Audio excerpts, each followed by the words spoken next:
Today we're snowmobiling with two top tours. We're gonna go to the canyon in Yellowstone Park. About 120 miles today, so it'll be a long haul here, but looks like the weather's gonna be great. Got a couple inches of snow last night, and it's supposed to be up around mid-20s today, so it should be a perfect day for riding. The big white swans up here that have their cygnets with them, they're the gray ones, that's their babies. They come down from Canada by the thousands to our open waters, okay?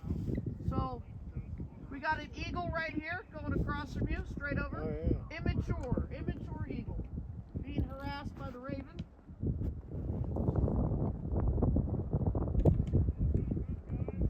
A lot of birds up there. There must have been something killed up there.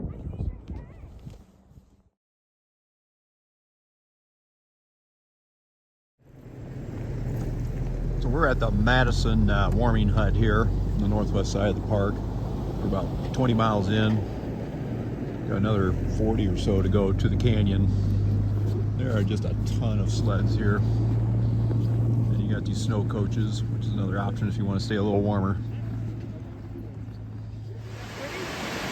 Making a stop at Gibbon Falls.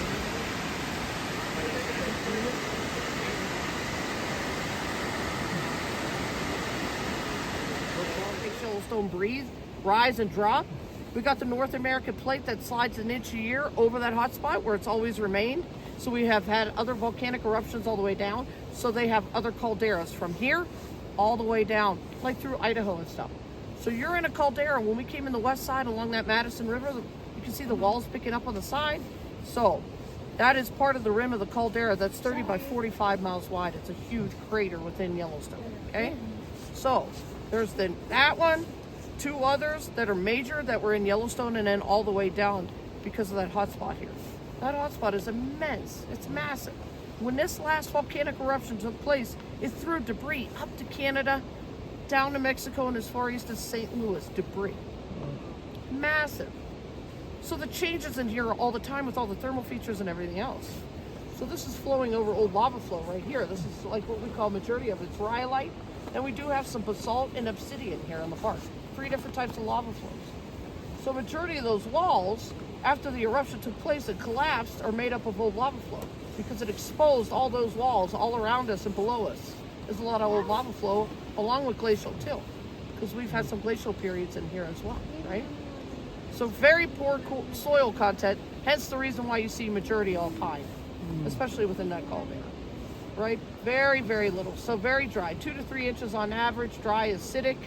A lot of these trees you see are very close knit. They interlock root systems and stuff, so they're able to withstand, you know, the winds and stuff like that we get up here.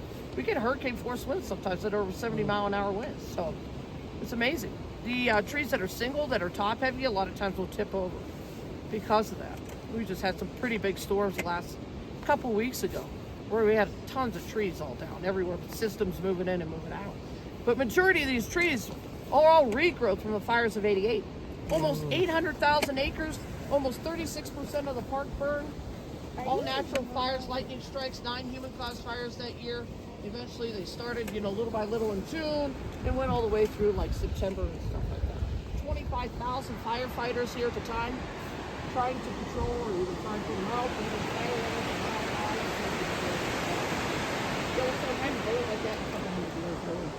and so let burn policy still takes place. We let it go unless it's threatening lives or structures, but otherwise it's a natural. And look how healthy. The forests are very healthy.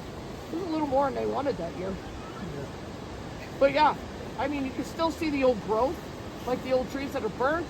They get caught up in the root systems. They can get interlocked with the new ones. But these trees are set up with a serotinous pine cone on them that need about 113 degrees average to hit them. Melt the resin on the outside, pine cone pops open, throws the seeds, and then here they come. So Mother Nature did all the replanting of all these new trees in here. It's amazing.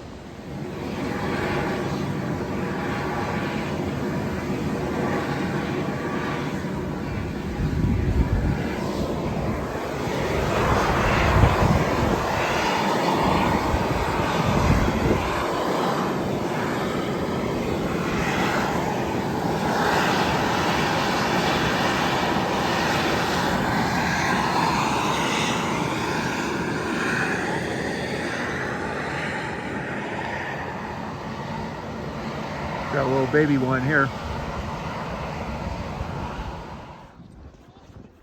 We're at Canyon Village here, and hopefully you can see the canyon, but it's not looking too promising here. The Grand Canyon of the Yellowstone right here. Looks a little different than summertime. Look at that.